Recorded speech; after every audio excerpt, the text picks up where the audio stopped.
So now, of course, we have to unwrap that piece again, but since we have all our edges already marked, it's a simple matter of simply hitting the unwrap button once more. And then we just have to once again put that here to grid by shape and follow the active quads, as well as putting it to even. So let me just check, but I'm thinking that was everything here on that part. So what that means is it's time to pack our revolver. Let's make sure to select everything here on only the revolver. And that includes also our bullet low folder here. Even though that's two different folders, those go into one texture or material ID. So when we were unwrapping, or I should say packing the scope, we were already taking into account that we need to have some padding around our UV islands. So in order to prevent any potential bleeding when the UV islands would be too close by each other, and then we have this MIP mapping in some cases, we just want to put it to 16 pixels, assuming that we're probably not going to go higher than 2K for in-game use. But even for a 4K texture, I think it's more than fine to leave it at 16 pixels for the padding. So earlier on the scope, we were using text tools to rescale our islands. But we can do that also straight here with a UV packer. It has it pretty much all. So let's put pre-rotate off, rescale UV charts on, then we put it to 4K and put in padding to 16. So this way we actually configured the UV packer as good as it can be. We tell it, look, we expect it to be a maximum texture of 4K. We want 16 pixels padding. And as you can see, it came out flawlessly. Just make sure you don't have any UV island somehow overlaying. In some rare occasions it happened to me, and in that case you simply want to pack again. Other than that, this came out great. I know for the scope we put the settings a little bit differently earlier, but it also came out just fine. We have the right amount of padding there. But going forward, the way that we were just doing the revolver is the right way of doing it, even if we did the scope a bit differently. So meanwhile, I'm going back here to our cylinder, because now that we have the revolver unwrapped, we have to copy this part here, separate it out as a selection, and then with that being here at the center pivot point, we can now use JMesh and the circle array to copy that back into place. So let's apply the modifier already. That way we collapsed it. Now what we have to do is delete the upper one, because that already exists. Let's select it and press L and then simply delete the faces. So that leaves us here with the rest.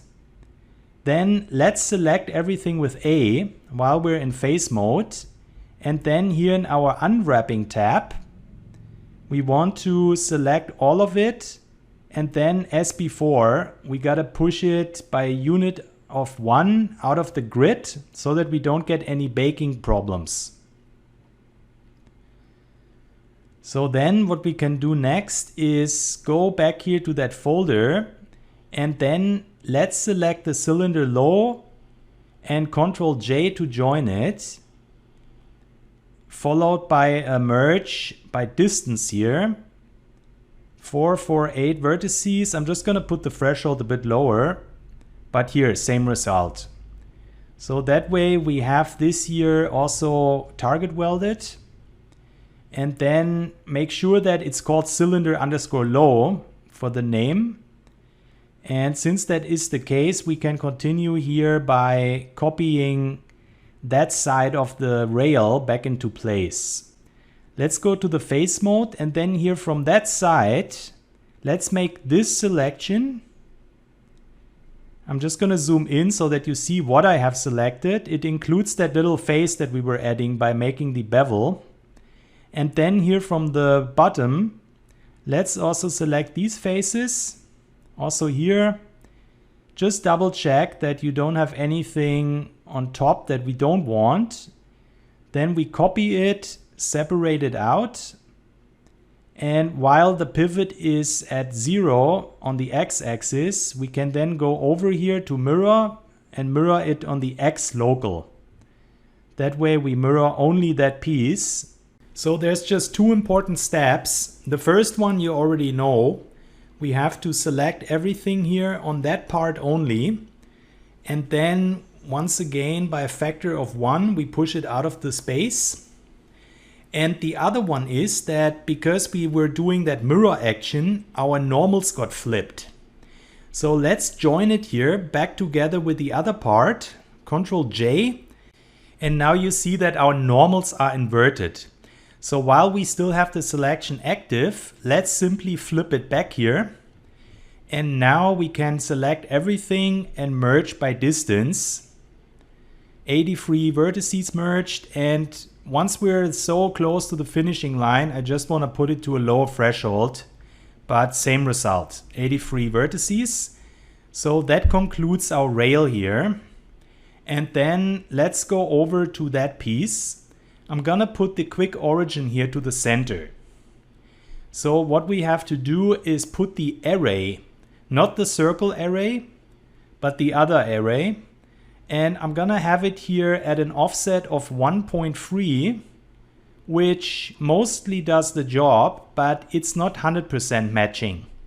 So we can go individually in here with our move tool, and then let's just align it so that it fits perfectly, or as close as possible.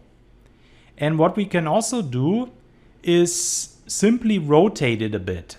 So with that selection here, I'm gonna have Control pressed. I have a 90-degree rotation here on it. And this one here, let's do -45.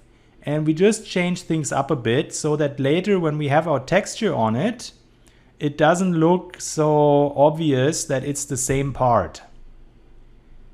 So now we select these three elements, and then same as before, let's make sure we also have them selected here in the UV view. And then again, I'm gonna put it here to a factor of 1 so that we have it here outside of our UV frame. And that way it will bake perfectly fine. Now the next piece was the trigger. And what we're gonna do is simply put the mirror back on. And I have it set to emerge. Let's confirm that. And then let's simply go over to our transparency mode here and select the left side of it. And now with these parts, same thing as usual. Let's put that out of the UV grid by a factor of 1. And we're gonna have to do the same thing here on our grip. So I'm gonna put the mirror. And on that grip, there's actually a last minute fix that I wanna do. So for that, I want to add a bit of an extra edge where we have this curve here. It's looking a bit too low poly for my taste. So what we're gonna do is do a subdivision here and also here on that one. And then we simply select these vertex points and drag it down a slight bit. So let's connect it, and then the same thing here. So ideally we would have done that before we did the unwrapping, but since it's such a subtle change, it doesn't affect the overall distortion or anything like that. I mean, maybe a slight tiny bit, but it will be absolutely not noticeable. And let's compare it with our high poly.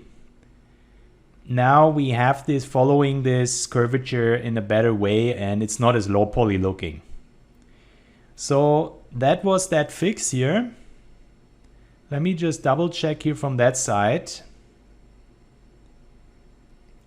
We have our merge distance set, so I'm gonna collapse it. And now we can go to the transparency mode, select the left side. Just double check that it's really only the left side. And then here we're gonna copy it out like that, or push it out like that with a factor of 1. And then let's go back here to our modeling tab for a moment. I want to take that here back into the modeling mode because it's just easier to do it here with a full viewport. So I'm gonna select that vertex point, convert it to face mode, which basically already selects everything. And then I'm gonna select these upper faces. Make sure to not have the bottom selected or these faces there at the front. This part here only. Let's copy it and detach. And since our pivot is at the center, we can then once again make use of the mirror X local. So that puts that back here. Let's select it all in face mode for that selection. And then same as usual, let's put it out of the UV grid here by a factor of 1. Now I'm going back to the modeling tab because we have to join it. So make sure it's called frame_low, and then we have to put a flip normal on that selection here for the faces once again, followed by a distance merge. So the threshold is already low enough, 24 vertices got merged, and that way we copied everything back into place here on it. So now the bullet is a bit of a special case, literally, because it consists out of a case and a bullet. Let's copy it so that we have this here as a separate object. Let's take it into isolation, and with Ctrl J, we join it back together. So now this is called case_low 001. And now what we do is apply a location transformation so that we have the pivot in the center, and then we can use the circle array on that. So let's do that 8 times. I'm gonna apply the modifier, but now we have to delete the part where we already have the bullet. So I'm gonna select these vertex points, press Ctrl and L, and then simply delete it. So that leaves us on the right side with the individual bullet and case that we're gonna bake on. And this one, let's just call it extra bullets. We're gonna make an in-game copy of the low poly folder in a bit. And in that case, we're gonna separate these bullets out even further so that they can stand individually on its own. But for now, let's be focused on that version we're gonna be using for baking. I'm gonna select everything here on our revolver and also everything here on the left side. Then we bring up text tools, and then you wanna apply UV smoothing. So once again, you will see then how our smoothing changes based on UV islands. And this is the essential step that we have to do in order to get the baking done right. Earlier, I thought we have to click through each element individually, but then I found out we can just select everything and do that. So you might think, well, we have these seams now, but that all gets compensated out by the normal map. In fact, it has to look like that. So now let's just select the grip, and we want to clear out the checker pattern here. Let's apply a material. We're simply gonna call it revolver.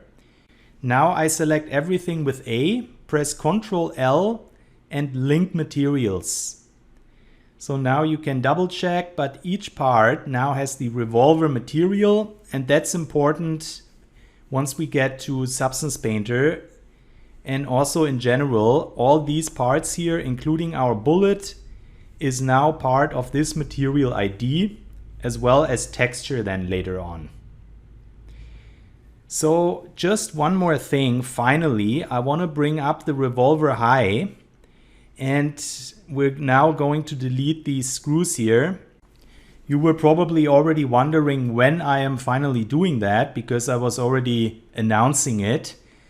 And let's just get rid of them. So we're only getting rid here of these screws.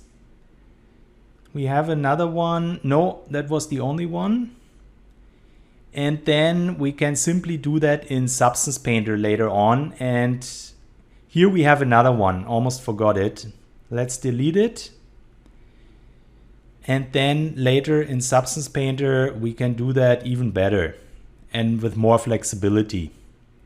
Everything else we leave on for our floating details. And now let's not forget that we also have to unwrap our flashlight. For that, I want to do a bit more optimization. Let's dissolve some of these edges here. This one here, let's also dissolve that. Same as this. And then let's go and also dissolve that one. Let's connect that like this here. And then very important, let's connect these here like that. Or else we might get some overlapping issues. I'm also gonna clear this here. Same as that. So these were all the edges that we were adding in order to get the proper high poly then. So for the low poly, we can clear most of that. So I'm just gonna connect it like this. This is an optional step. I mean, technically we could unwrap it like that, but we always want to make sure that our things are optimized. So this one here too. And the lesser polygons we put in the game, the smoother it will run. That's why we do that. So this one I'm gonna snap over here. And speaking of snapping, I noticed that this here is 2 vertex points. So it's good we go over this optimization because now we can merge it by distance. Let's just put it to a lower threshold for the merging. And then let's carry on dissolving. Let's see here on that segment. I want to select these edges and dissolve them also on the other side, as well as this here. So then these ones here we can also dissolve on both sides. And this one there in the center, I'm just gonna leave it like it is, sort of to stabilize everything. Think of it as some sort of a stabilization frame. However, these ones here we can snap, same as this one. And then while we're at it, let's also snap that here.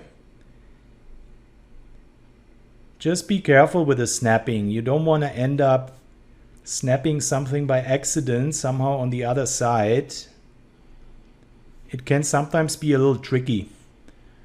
But if we double check, we minimize the risk of any bad surprises. So let's see what else we have here.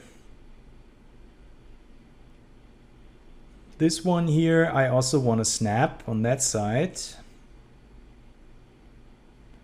And then just select everything and let's merge by distance.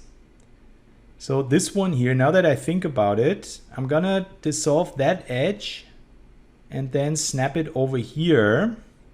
I was just zooming in there, but this is fine, even if these edges are very close by each other, but doesn't affect our low poly. So one more merge with 1 vertex point. And this part here we also don't need. So let's also get rid of that and more snapping. So that way we already cleared quite a few polys. So here one more merge. And then let's take a look here at the other parts. This one here, I'm just gonna clear out the bevel weight. We only needed that for the high poly. I'm gonna dissolve that center edge, then make a ring selection, collapse that, and dissolve this one. And then let's select this little screw here. And here at the back, we have another face that we can get rid of. Let's delete that. That will never be seen. That's why we can delete it. And then here on that piece, before we confirm the mirror modifier, let's just toggle it off for the moment, because that way it's easier for us to unwrap, and then later we're gonna copy it back over. I'm gonna delete the backside here of this button, and then let's also dissolve these edges here. Same for that one. And then on that piece, let's also toggle off the mirror modifier. And it looks like I already had the selection active there at the back, so I'm simply gonna delete these faces.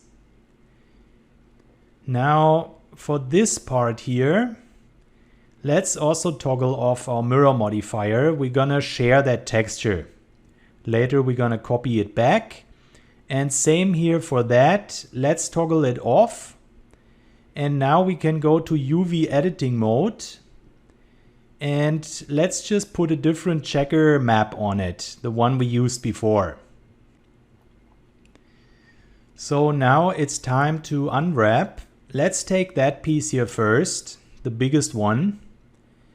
And now that I look at it, here's another part that I actually want to snap. So while we have our snapping enabled, let me snap, and then we can dissolve that here. And also this edge. So let's dissolve that. And now we just have to do the same thing here. Gonna select these edges, dissolve, and then also this one here, because that one doesn't have the connection then anymore. So now with that, let's once again merge it.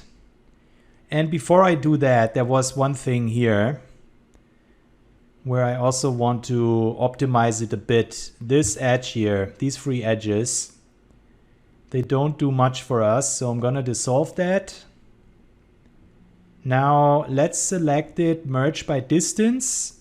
Don't need to put the threshold lower because two vertices were merged. And now let's select our sharp edges.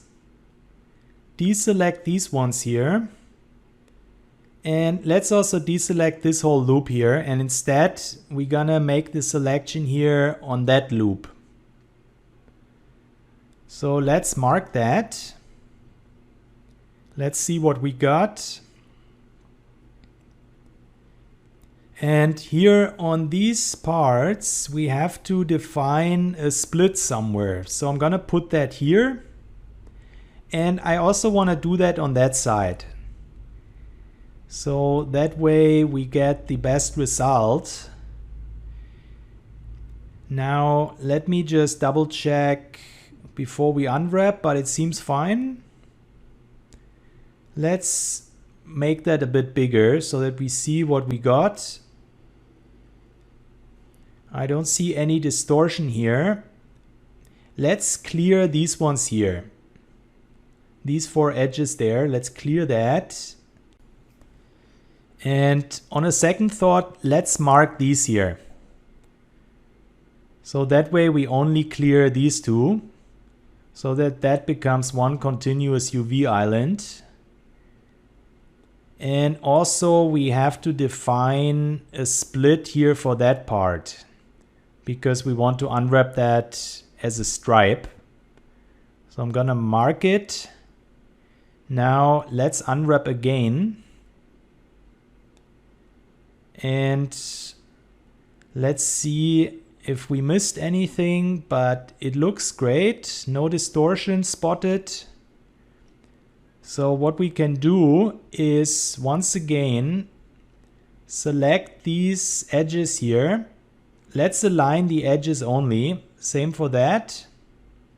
Then let's switch to face mode and select these two tiles. And in UV squares, we say grid by shape and follow active quads. Let's put it to even. Let's take a look at it here. And it seems we get some distortion while having it at even. Let's try with length average. That looks better. Let's try with length. And it might not be much of a difference, but I think that is the one we want to keep here for that. So it's always worth trying with these different modes to minimize our distortion. And then I'm going to go to the element mode here, select these, and I just want to rotate it a bit so that they are not so uneven there with our offset.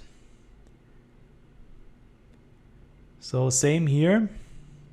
In 3D Max, we would have had the possibility to just select any one of these edges and then it would sort of automatically rotate into the right position based on whatever edge we selected. But I haven't found a way to do that in Blender, so for now I'm just gonna manually rotate it. So let's carry on with that piece. Gonna go to edge mode. Let's see what we get here with our sharp edges. And that looks good. Let's mark those seams and then we have to define a seam here for the stripe. I'm gonna put it at the bottom because it's the least visible there, and that's where we usually want to have our edge split going then. Let's unwrap that. And now I'm gonna try here with fill holes turn off, and you can see there's a remarkable difference. So fill holes off is the one that we want for that. And now let's go back here to the face mode. Let's put grip by shape and follow active quads. It seems to be fine with the length average. No distortion spotted. So let's carry on with the next piece. And for this one, let's put the sharp edges on. And then once we mark it, what I want to do is clear some of these edges that we currently have selected.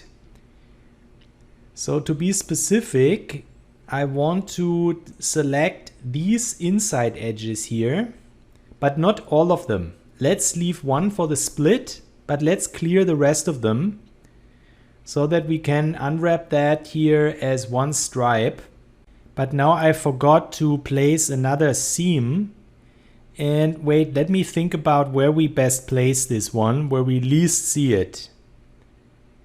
So actually here, let's do it on that side here. So this edge, let's mark that. That's where our split is. And now let's unwrap again. And that looks good. Now we just have to straighten that one out here. Let's use our grid by shape. And then, you know what we can also do is scale it a bit up here. That way it's more uniform according to what we have here, and then we unwrap it with the follow active quads. So we continue with the next piece. Sharp edges, and then we just have to define one split here for the stripe. Let's mark it, select all, and unwrap. So that looks good. No issues spotted. And let's carry on with that piece. So here I actually want to connect some of these vertex points. And now thinking about it, let's dissolve that here.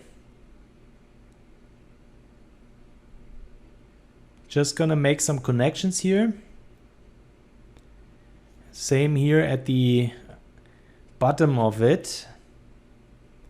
And then let's just connect it like this. So that way we have this here also properly done. And now let's see what we get out of our sharp edges. And there is just one loop that I want to get rid of. But let's mark it first. Let me just zoom in here on that. It looks a bit strange, but this is just a viewport. Everything fine. So then let's select these edges here. Let me do that again. With Control, clear those seams, and the same thing here on that side. So we just have to do it in steps to tell Blender which direction we want to go. Clear those seams. And now we just have to define a seam down here. And we can do the same thing here for these two edges. Mark seam. And now we should have it ready for the unwrap. Let's see if it changes anything here with the fill holes, but doesn't seem that way. So let's put it to angle based. Also doesn't seem to change much. So now we just have to straighten that out here. Let's put that to grid by shape and then follow active quads. Now for that piece here, we also gonna do the same thing. We have to select these. Let's take the center. And it works also for that here, even though we have like this little gap there. So that way we have this straightened. And now we can carry on with the next piece, which is this button here. So that one should be an easy one. Sharp edges. Mark a seam there for the stripe. And unwrap. And there's not much left to do. No distortion. So now let's carry on with the next piece, which is this. And what we can do here is make use of these edges that we already have here for the bevel weights. Let's select one of them, select similar and select bevel. Now we have that selection and we can mark the seams.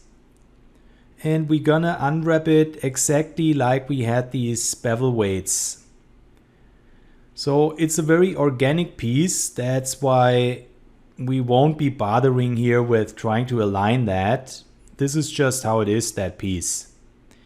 So now let's select everything. And we're gonna make use of UV Packer again. So let's make sure we have Rescale UV charts enabled. And let's see what we get when we put it to 2K and a padding of 8. So with that, it's a bit too small here, the distance. Let's put it to 1K and pack again. Because I'm thinking this flashlight, it would probably end up having maximum a 1K texture in the game. So that is appropriate then in that case. So now it's time to confirm the mirror modifiers. Let's do that for all. That will not only enable them back on, but also confirm them. And then let's select the left side. And we can go over here to our image. And with that selection here, we're gonna then push it out of the way by a factor of 1. And we just have to do that for the other pieces as well. So that way we make sure we don't have any baking problems. Same here for that piece. Let's put that out here. And then we have one more left here for that piece. And let's also take care of that. So then we have this here also unwrapped and packed. Let's select everything. And also here in the UV view. And that means we can then go over here to our text tools. And we want to apply the UV smoothing. I'm just zooming in here so that you actually see that it works. That the UVs are reflecting that on the shading. And now let's not forget to also clear the checker pattern. And let's apply a material name here. and I'm just gonna call it flashlight. Let's keep it simple. Let's select everything and then link materials. So that way all the other objects also have this material name and ID. And now that we come to the end pretty much, I'm just gonna go through that list of fixes that I still want to do. So these are basically the last minute fixes before we start baking and texturing. So there was something on the grip that I didn't notice. Fortunately, I already made a test bake and then one of my buddies pointed it out to me. So the issue is that if we enable the high poly and the low poly, let's select the grip, and now if we look at this part here, we have this intersection. So in order to fix that, let's go to the side view here, orthographic, and let's add a subdivision. So let's connect it on both sides, and then let's get out of the snap mode, select these vertex points, and you will notice that the pivot is off center. That's because on the high poly, at least here on my end, the mirror modifier is still active. And by confirming the mirror modifier, we will now have that pivot in the center. To be honest, it took me a moment to figure that out, but this is an important step, and that way we can then evenly scale it here to the side, which takes care of this clipping that we had there. I'm gonna just push these vertex points back a bit here while having both the low poly and the high poly selected, as well as adding a subdivision here on these, and just carefully drag it out. So this is really a last minute fix, but that way we have a bit more of a curvature there. And I'm thinking that will be worth the effort that we put in now, because once we're done baking, that's our final product. Of course, we can always go back to Blender and fix things if we notice it once we bake, but it's better to do it before. So here we have this placeholder folder that we created earlier. We can delete that. And then let's get to the next fixes. I want to scale down the plane here for this alpha texture that we're going to make in Substance Painter. By the way, we also have this plane in the high poly, but we don't even need it. So you can ignore it or even delete it in the high poly. Now the triangle here, I want to select these outer edges and then simply scale it down here.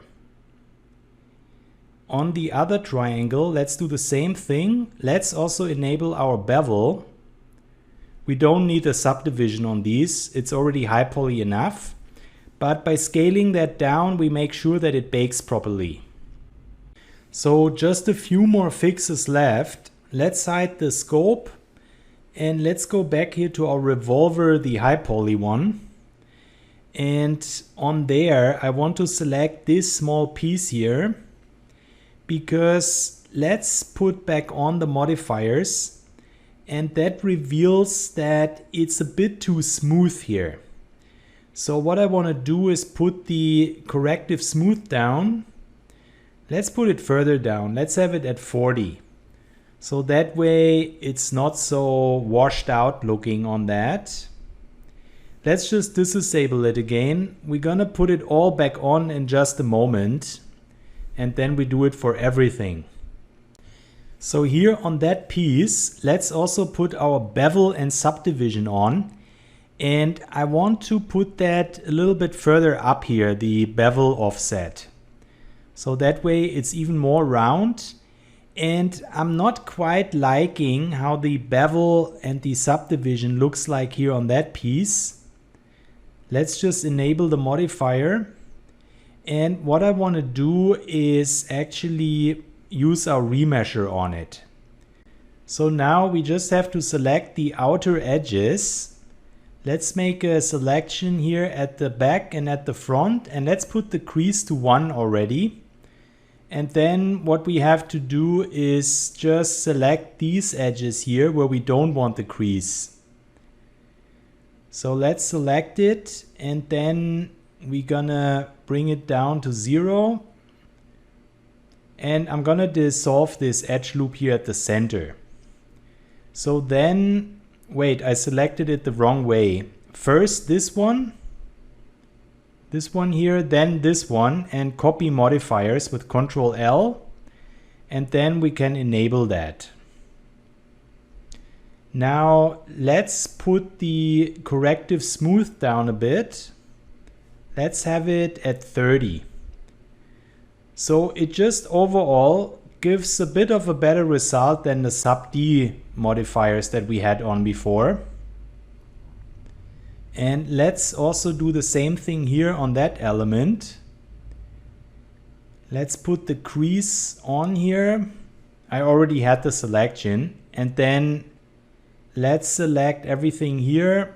For the outer edges, let's put it to 1. And here at the back, I'm simply gonna dissolve, no, not dissolve, but put the mean crease back to 0. And then I'm gonna actually delete the current modifiers.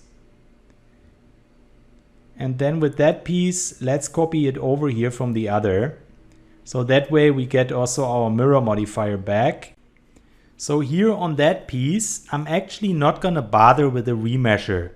Let's leave it as it is here with our bevel, because you know it's really already looking great as it is. Let's just put the offset of the bevel a bit further up here to 0.1. So just for performance reasons, even though it doesn't make a big impact, let's just toggle the modifiers back off for as long as we're working on the small fixes.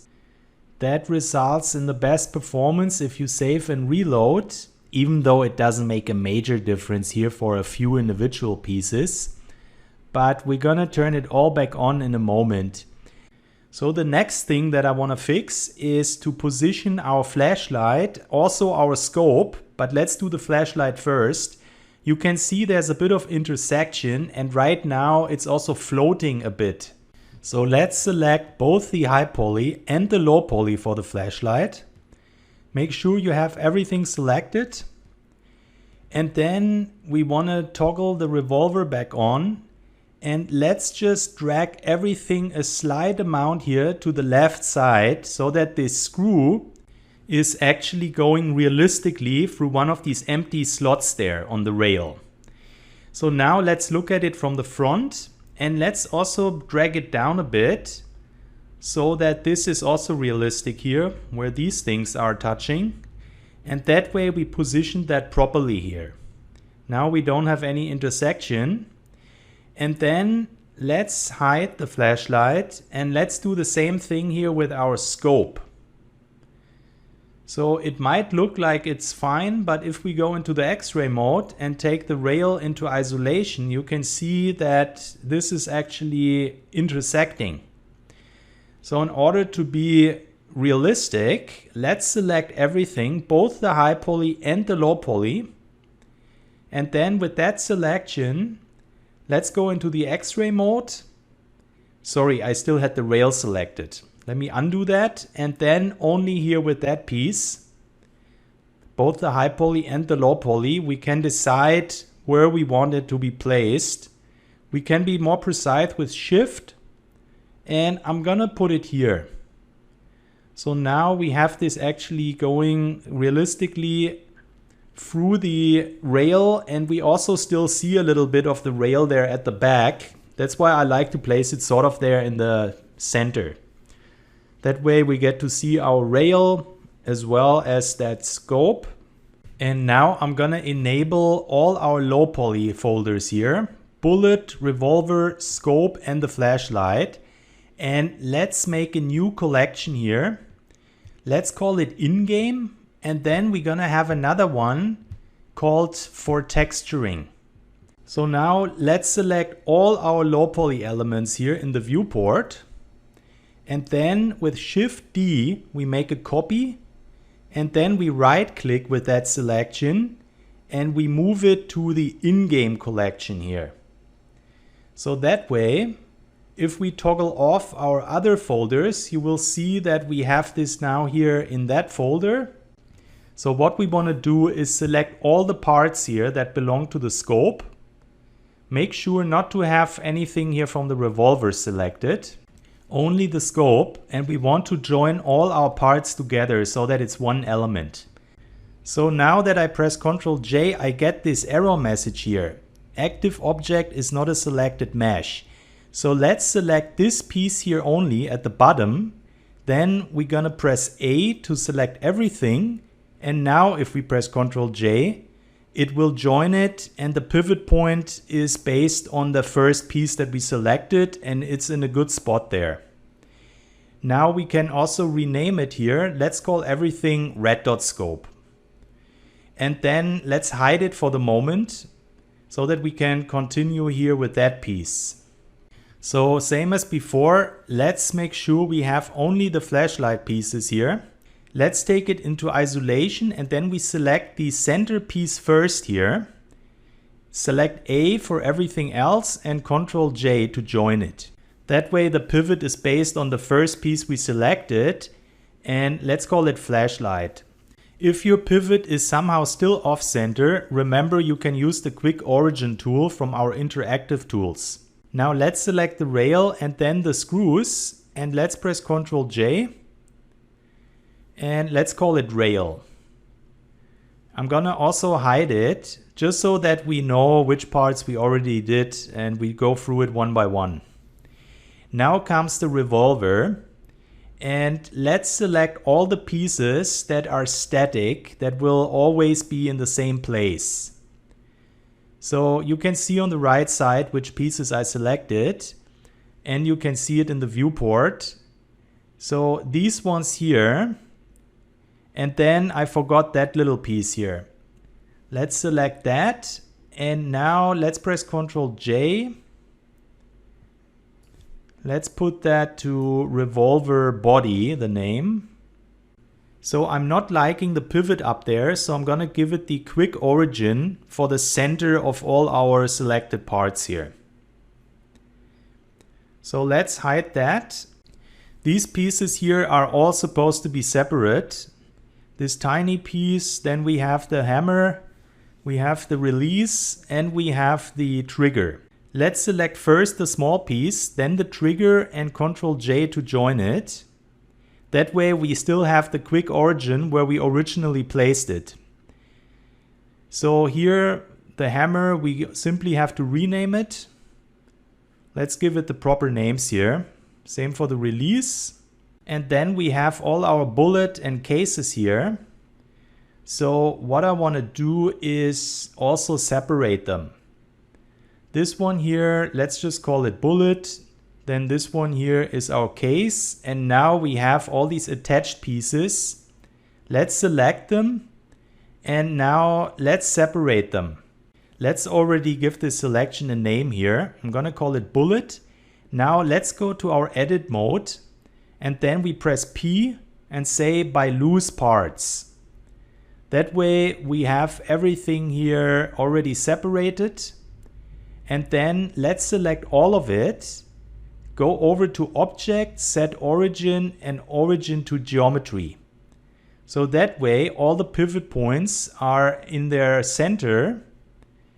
And now what we can do is select the other bullet here so that we have them all selected.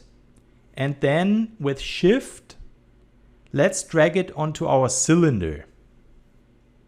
So now if we move our cylinder, these bullets will move together with it, as seen here. So we can still individually move the parts without moving the cylinder, but that way we made a parent connection here. So also let's look at the reference here for that piece. This piece is pushing out the empty cases. So now let's see how we best select this here. Actually, let's select this here first. Then we select the cylinder and then the small piece. And if we press Ctrl J, now we have the pivot here in a good spot as well. So then for this piece here, let's go over here and let's give it a proper name, Ratchet. And now I just gotta think for a moment how to best connect that or parent it. Let's go over here to that piece, that's the crane. Give it a proper name. Now we select both the ratchet and the cylinder, and with Shift, we drag it onto the crane. So that way, we're completely flexible here with that. This is parented to the crane, and all these other parts here are moving individually if we select them. So just a disclaimer, I'm not a rigger or an animator, but this is just the best that we can do to have it all perfectly pivoted, and then someone that knows how to do rigging and animation can take it from there. And of course, once we're in Marmoset, we're gonna benefit from having all these proper pivot points as well. So let's just give the cylinder also the proper name, and then let's re-enable all our parts here. So now we have the flashlight and the scope as its own elements, and here on the revolver we just gotta attach all the other parts now. Let's start by dragging the crane onto our revolver body. So that way, if we move it, it moves together with everything else that is attached to the crane. And here's something I forgot to do in the tutorial. Let's call that piece here cylinder stop. Or else it might get confusing because we already have the main cylinder there in the center. So then with these pieces selected, let's also drag that onto our revolver body. And now we only have our rail left. So let's also drag it on there. So that way we have all our parts here in place, and we can then simply toggle them on or off. Let's say we want to have a version of the revolver with the rail on, or maybe one without. And same here for all these parts. So I already made a small comment about it earlier, but here on my end, I actually saw one last thing that I still have to fix. And this is that this part here, I forgot to connect the vertex points. And you can already see that by doing that, there is some strange triangulation visible. So now I'm just gonna fix that here, but I have to do it for all my pieces. At least for the low poly. So I'm gonna also go here to the revolver_low folder, which by the way, this is the one where we're gonna be exporting it for the bake. And then I'm simply gonna connect that here as well. So that was that. And then there's just one small thing that I also wanna do on that grip here. I want to connect it down like this here. Add this extra edge, so that we tell Blender, look, this is where the triangulation is supposed to go. Or else I notice that I have a very tiny spot here showing from that part. Kind of like glimpsing through the grip. So that's why on that specific part, I'm gonna connect these vertex points here individually. You can see it here. If I connect it like that, it shows through. And if I connect it like that, it doesn't. We could of course also select the vertex points for both the high poly and the low poly and simply move it in a little bit. But that should fix it. And now I'm gonna make a copy of our in-game version and move it to the For Texturing collection. So this version we create specifically for Substance Painter. So let's make another copy of it, snap back, and then move it out here to the right side. And also I want to move it up like this here. So we have to position it all a bit more. I want to spread out these individual pieces here so that it's easier for us to see once we are in Substance Painter. And then here from a top view, I want to drag it a bit further out here as well.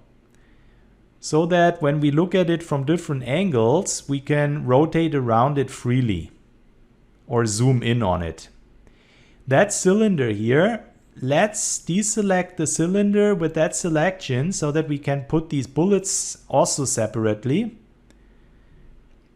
And then just basically drag it out here for all the parts where we want to have the full visibility on. Gonna move this here like that.